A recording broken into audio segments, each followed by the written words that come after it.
વિશેની બાપાએ વાત કરી તો બાપાએ લખ્યું બીએપીએસના તમામ આશ્રિતો પ્રતિ સાધુ કેશવ જીવનદાસના ઘણા જ હેતપૂર્વક દિવાળી તેમજ નવા વર્ષના સસ્નેહ જય શ્રી સ્વામિનારાયણ. બાપાએ આપણને દિવાળીના અને નૂતન વર્ષના સ્નેહપૂર્વક જય સ્વામિનારાયણ પાઠવ્યા છે. ત્યારબાદ બાપાએ એ પત્રને ટાઇટલ આપ્યું, શીર્ષક આપ્યું, બહુ સરસ છે.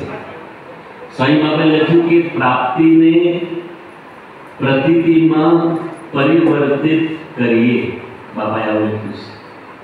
એકદમ સાહિત્યિક શબ્દો છે અને ત્રણેય શબ્દ પ પરથી શરૂ થાય છે. અને બાપાએ બહુ અદ્ભુત એની અંદર મેસેજ આપ્યો છે, પ્રાપ્તિને પ્રતીતિમાં પરિવર્તિત કરીએ. પ્રાપ્તિ એટલે આપણને જે મળ્યું છે તે, પ્રતીતિ એટલે વિશ્વાસ કે જે આપણને મળ્યું છે એ અદ્ભુત વસ્તુ, જે સાચી વસ્તુ છે એ પ્રતીતિ આવે તો એવો આપણે હંમેશા વિચાર કરવો. તુલસીદાસજીએ રામચરિતમાનસમાં લખ્યું છે, જાન બિનુ નાહી હોહી પ્રતીતિ, બિનુ પ્રતીતિ પ્રીત ન હોય. તુલસીદાસજી લખ્યું છે કે જ્યાં સુધી આપણે ભગવાનને ઓળખી ન શકીએ, આપણે પ્રગટ ભગવાન મળ્યા છે, એની પ્રાપ્તિ થઈ છે, એને ઓળખી ન શકીએ ત્યાં સુધી પ્રતીતિ આવે નહીં. જાન બિનુ નાહી હોય પ્રતીતિ. પ્રાપ્તિ તો હોય પણ પ્રતીતિ ન હોય, અને પ્રતીતિ ન હોય તો પ્રીતિ ના થાય. બિનુ પ્રતીતિ પ્રીત ન હોય, આવું તુલસીદાસજી લખ્યું. જો રામ ભગવાનની પ્રાપ્તિ હનુમાનજીને પણ થઈ હતી અને રાવણને પણ થઈ જતી. હનુમાનજી ઓળખ્યા, રાવણે ઓળખ્યા. ચાલો, રાવણ તો બીજા દેશનો, લંકા દેશનો રાજા, લંકેશ અસુર રાજા છે, રાક્ષસીને ઓળખે. પરંતુ રામ ભગવાનના પરિવારમાં જ લક્ષ્મણજીએ ભગવાન રામને ઓળખ્યા, કૈકેયીને ઓળખ્યા, કૈકેયીને ઓળખી શક્યા, કૌશલ્યાએ ઓળખ્યા, મંથરાએ ઓળખ્યા. પ્રતિનિધિ તો સેમ જ હતી ને, ભગવાન ઘરે જ હતા, ઓળખી ના શક્યા. તો બાપાએ એ શબ્દ વાપરેલો, પ્રાપ્તિ તો થઈ છે પણ પ્રતીતિ આવી જોઈએ કે સાક્ષાત ભગવાન છે. અને પ્રતીતિ હોય તો આપણને એના પ્રત્યે પ્રીતિ થાય. એટલે બાપાએ સરસ ટાઇટલ આપ્યું કે પ્રાપ્તિને પ્રતીતિમાં પરિવર્તિત કરી. હવે બાપા શું લખે છે? સ્વામી કહે છે કે આપણે ખૂબ ભાગ્યશાળી છીએ કે આવો દિવ્ય સત્સંગ મળ્યો, સર્વોપરી ભગવાન અને તેના અખંડ ધારક પ્રગટ સત્પુરુષની પ્રાપ્તિ થઈ. આપણે ત્રણ વસ્તુ મળી. કઈ કઈ વસ્તુ મળી? બાપાએ ત્રણ વસ્તુ લખી. સ્વામી કહે આપણે ખૂબ ભાગ્યશાળી છીએ એટલે આપણને શું મળ્યું? સ્વામી કહે છે આવો દિવ્ય સત્સંગ મળ્યો. પહેલી વાત, આવો દિવ્ય સત્સંગ મળ્યો. સંતો, ભક્તો, મંદિરો, આ બધું આપણને મળ્યું. બીજું શું મળ્યું? સ્વામી કે સર્વોપરી ભગવાન મળ્યા, સાક્ષાત પૂર્ણ પુરુષોત્તમ નારાયણ સર્વોપરી ભગવાન મળ્યા. અને બીજી વાત બાપા કહે છે કે તેના અખંડ ધારક પ્રગટ સત્પુરુષની પ્રાપ્તિ થઈ. ભગવાનના અખંડ ધારક સંત, ગુરુ આપણને મળ્યા. કોણ મળ્યા છે? મહંત સાંઈ મહારાજ પોતે. તો આપણને ત્રણ વસ્તુ અદ્ભુત મળી છે. એનો આનંદ રાખવાનો. દિવ્ય સત્સંગ મળ્યો, ભગવાન મળ્યા, સંત મળ્યા. બાપાએ એવું લખ્યું છે આપણે બહુ ભાગ્યશાળી છીએ કારણ કે આપણને બંગલો મળ્યો, ગાડી મળી, પૈસા મળ્યા. તો બંગલો ને ગાડી ને પૈસા તો બધાને મળતા જ હોય, તો એ દુઃખી હોય લોકો. અમેરિકાની અંદર કેટલું સુખ છે. આખા વિશ્વમાં સૌથી અત્યારે મહાસત્તા અમેરિકા કહેવાય છે. અમેરિકા આગળ બધા નમે છે. અમેરિકાની અંદર કેટલી સુખ સાહેબી છે, કેવા રસ્તા, કેવી ગાડીઓ, બગીચાઓ, વૃક્ષો, ચોખ્ખાઈ, સંપત્તિ બહુ છે, મોટી મોટી કંપની. પણ સૌથી વધારે ડિપ્રેશનની ગોળીઓ ત્યાં લેવાય છે, સૌથી વધારે ઊંઘની ગોળીઓ ત્યાં લેવાય છે. તો બંગલા તો છે, ગાડી તો છે, પૈસા તો છે, તો સુખ નથી. એટલે બાપા અહીંયા એ નથી લખ્યું કે આપણે ખૂબ ભાગ્યશાળી છીએ કારણ કે આપણને બંગલા ગાડી પૈસા મળે, એવું નહીં. આપણે સુખી છીએ, દેશમાં રહેતા હોય કે વિદેશમાં રહેતા હોય, બધા હરિભક્તો સુખી છે. એનું કારણ શું છે? સત્સંગ મળ્યો, સર્વોપરી ભગવાન મળ્યા અને તેના આખંડધારક સંત મળ્યા. તો નવા વર્ષે એ વિચાર કરવાનો. આવું લખ્યા બાદ બાપા કહે છે, સ્વામી કહે છે આપણે સત્સંગ તો કરીએ છીએ પરંતુ તેનું યથાર્થ સુખ આવતું નથી. સત્સંગ તો કરીએ છીએ. જો તમે બધા આજે અન્નપૂર્ણા દર્શને આવ્યા છો, પોતપોતાના ગામમાં તમે સભા કરો છો, ઘરની અંદર પૂજા પાઠ બધું કરીએ છીએ, સત્સંગ તો કરીએ છીએ, પણ જે યથાર્થ સુખ આવવું જોઈએ એ આવતું નથી. યથાર્થ સુખ એટલે શું? જેમ મગનભાઈ હતા શાસીમાના વખતના આફ્રિકાના હરિભક્ત, એ મગનભાઈ અખંડ આનંદમાં જ રહેતા. સંતોને જોઈ દંડવત કરે, હરિભક્તોને જોઈ દંડવત કરે. આરતી ઉતારતા ઉતારતા સમાધિ થઈ જાય, મૂકી દે, સુઈ જાય, સમાધિ થઈ જાય. એટલે અડધી આરતી પૂરી કરવી પડે. 12 કલાક નોનસ્ટોપ કથા કરે.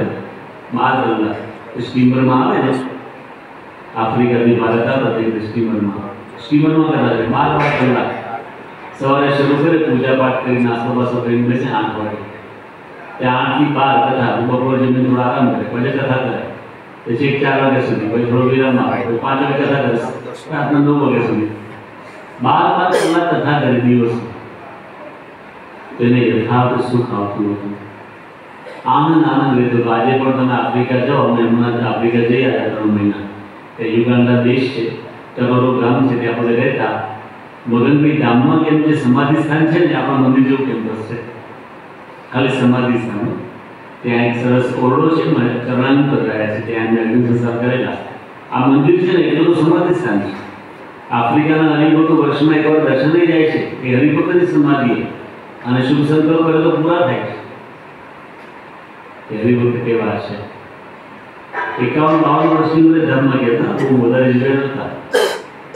સત્સંગ એવો થઈ ગયો ને પાકો, એમના પત્નીને દીકરીને મૂકી દઈને એટલા બધા સત્સંગ કરો, અહીંયા સત્સંગ કરે, એકલા જતા આખા આફ્રિકામાં સત્સંગ કરાવી. યથાર્થ સુખ આવતું કર્યું. સીધી કાકા પણ એવા હરિભક્ત હતા આફ્રિકાના. પછી અહીંયા ભારત આવેલા, બીજા રહેતા હતા. પ્રમુખ સાહેબ મહારાજને એક દિવસ પ્રશ્ન પૂછ્યો, બાપા અક્ષરધામનું સુખ કેવું હશે? બાપા કે તમે ભોગવો છે એવું જ છે. એ અખંડ આનંદમાં રહેતા હતા, હરિભક્ત એવા હતા. સદગુરુ સંતો તો છે, ત્યાગોલો સાંઈ, કોઠારી બાબા, ડૉક્ટર સ્વામી, ઈશ્વરચરણ સ્વામી, આ બધા સદગુરુ સંતો છે ને અખંડ આનંદમાં રહે છે. તો આપણને લાગે સંતો તો રહે ને. આપણે હરિભક્તની વાત કરી, મગનભાઈ, સીધી કાકા. તો સ્વામી અહીંયા શું લખ્યું છે કે આપણે સત્સંગ તો કરીએ છીએ પરંતુ તેનું યથાર્થ સુખ આવતું નથી. કારણ કે આપણને થયેલ પ્રાપ્તિમાં 100% પ્રતિતિ નથી. 100% પ્રતિતિ તો છે. પ્રતિતિ છે એટલે તમે અહીંયા બેઠા છો, પ્રતિતિ છે એટલે તમે સત્સંગ પ્રવૃત્તિ કરો છો, સેવા કરો છો, પ્રતિતિ તો છે, પરંતુ 100% નથી. અત્યારે બધા દિવાળીમાં, નવા વર્ષમાં સોનું ખરીદે.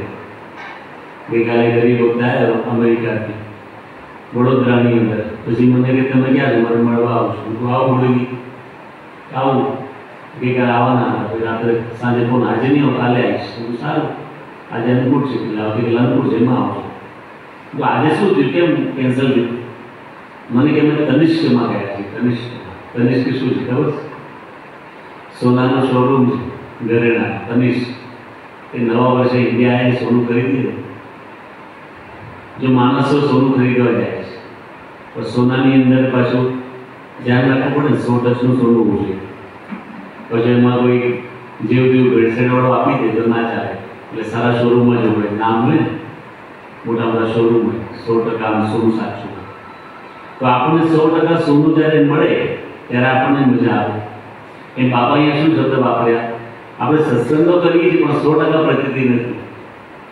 હવે તમને કોઈ છેતરીને પૈસા બરાબર લઈને ને સોનું છે ને એ 80% સાચું હોય ને પછી 20% તાંબુ ભેળવેલું આપે ને ખબર પડે તો દુઃખ થાય ને. આપણે સોનું 100% સાચું જોઈએ. તો પ્રતિતિ 100% સાચી કેમ ના જોઈએ? તો સ્વામી કહે છે કે આપણને જે પ્રાપ્તિ થઈ છે એમાં 100% પ્રતિતિ આવતી નથી, એટલે સત્સંગનું સુખ આવતું નથી. તો નવા વર્ષે બાપા કહે છે આપણે 100% પ્રતિતિ લાવવાની છે. હવે બાપા શું લખે છે? સ્વામી લખે છે કે આ વર્ષે સૌ ભેગા મળી નક્કી કરીએ, આ વર્ષે સૌ ભેગા મળી નક્કી કરીએ કે મારે રોજ ખટકો રાખી નિયમિતપણે 15 મિનિટ પ્રાપ્તિનો વિચાર કરવો છે. પેલા સ્વામી શું લખ્યું? 3 વાત હતી. ભેગા પડી સંકલ્પ કરીએ. શું સંકલ્પ કરીએ? કે મારે પ્રાપ્તિનો વિચાર કરવાનો. ભેગા મળવાનો, પણ પ્રાપ્તિનો વિચાર તો વ્યક્તિગત કરવાનો, સમૂહમાં નહીં, વ્યક્તિગત વિચાર છે. ભેગા મળીને એટલે શું? એટલે આપણે બધાએ હવે સંકલ્પ કરવાનો છે. એ દ્રષ્ટિએ તમે ઘર સભામાં પ્રાપ્તિનો વિચાર કરો, ગોષ્ઠીમાં પ્રાપ્તિનો વિચાર કરો, તમે ભેગા મળીને પ્રાપ્તિનો વિચાર કરો. પણ પ્રાપ્તિનો વિચાર એ વ્યક્તિગત સાધના છે. એટલે બાપાએ લખ્યું કે આપણે આ વર્ષે ભેગા થઈને મળીને નક્કી કરીએ. નક્કી કરવું એટલે નિર્ણય કરવો. We have to take decision. નક્કી કરીએ. કારણ કે મનમાં વિચાર તો બહુ આવે કે આવું કરવું છે, કરવું છે. જ્યાં સુધી બુદ્ધિ નિર્ણય ના લે ત્યાં સુધી થાય નહીં. તમે રસ્તા પરથી પસાર થતા હો અને કેળાની લારી જુઓ, કેળા ખાવાની ઈચ્છા થાય, મન સંકલ્પ કરે કે ખિસ્સામાં હાથ નાખો કે પૈસા છે કે નહીં. મન સંકલ્પ તો કરે છે, પણ પૈસા હોય તો બુદ્ધિ નિર્ણય લે કે લેવા છે. ખિસ્સામાં હાથ નાખો તો પૈસા તો છે જ નહીં, તો બુદ્ધિ નિર્ણય ના લે લેવાનો. કોઈ પૈસા ના હોય ખિસ્સામાં તો વિચાર આવે ના લઈએ, પણ લેવા જઈએ તો વિચાર શરદી થઈ ગઈ, કેળા ના ખવાય, વધારે શરદી થાય. તો જો બુદ્ધિ પાસે નિર્ણય ના લે, નથી લેવા જવા, શરદી થશે. પણ આપણે શું વિચારીએ? વાંધો નહીં, શરદી આજે છે, કાલે નહીં હોય, કાલે ખાઈશું કેળા. તો પછી બુદ્ધિ નિર્ણય લેવા લઈએ કે ના ભાઈ કાલે શરદી ના પડે તો કેળા પડે, બગડી જાય, નથી લેવા. તો ભાઈ બુદ્ધિ નિર્ણય શું કરે? નથી લેવા. પણ વિચાર કરે કે ના નવું વર્ષ છે ને, ઘરમાં આપણે નહીં થઈ બાળકો કાશું કેળા પણ લઈએ. હવે બુદ્ધિ નિર્ણય લે, ભાઈ તમે લો છો. નિર્ણય લેવાનું કામ બુદ્ધિનું છે. મન તો સંકલ્પ વિકલ્પ કરે છે. એમ આપણે બધા નક્કી કરીએ, પ્રાપ્તિ થઈ છે, વિચાર કરીએ તો રોજ વિચાર આવે. આપણે શું લખ્યું? નક્કી કરવાનું. Now you have to take decision. નક્કી કરવાનું. શું નક્કી કરવાનું? સ્વામી કે રોજ 15 મિનિટ પ્રાપ્તિનો વિચાર કરવો. 15 મિનિટ. આમ અઘરું છે, 5 મિનિટ અઘરું અઘરું છે.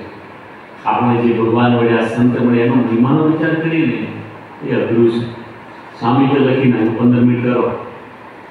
પછી સ્વામી શું લખે કે 15 મિનિટ પ્રાપ્તિનો વિચાર કરવો છે. આટલું કરશો તો જરૂર અંતરે શાંતિ રહેશે અને અક્ષરધામ ચૈતન્ય થઈ જવાશે, સત્પુરુષના ભાવને પમાશે. આ 3 લાભ લખ્યા.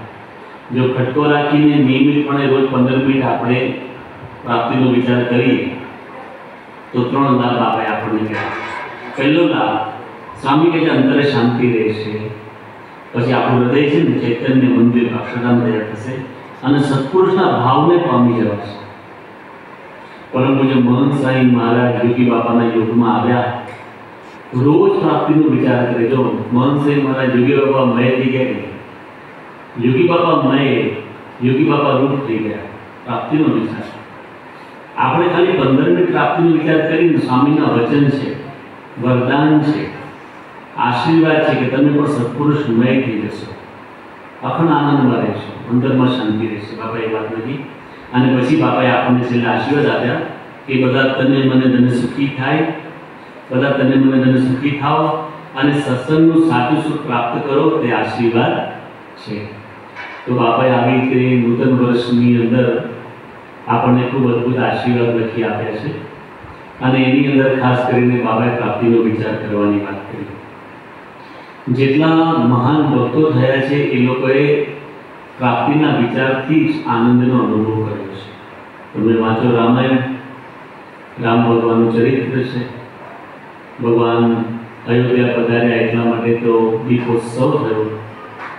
એ ભગવાન રામ ઉર્મિલાજીને વરદાન માંગવાનું કહે છે. ઉર્મિલાજી એટલે લક્ષ્મણજીના પત્ની. લક્ષ્મણજીને 14 વર્ષ વનમાં મોકલ્યા પોતાના પતિને. સીતા તો પતિ સાથે હતી જ. આ બાજુ અયોધ્યામાં ભરતના પત્ની માંડવી, શત્રુઘ્નના પત્ની શુદ્ધકીર્તિ એ પોતાના પતિ સાથે તો હતા. એક ઉર્મિલા એવી હતી જે પતિના વિયોગમાં હતી. 14 વર્ષ સુધી લગ્ન કરીને તરત પતિ જતા રહ્યા. પણ એ બલિદાન હતું ઉર્મિલાનું.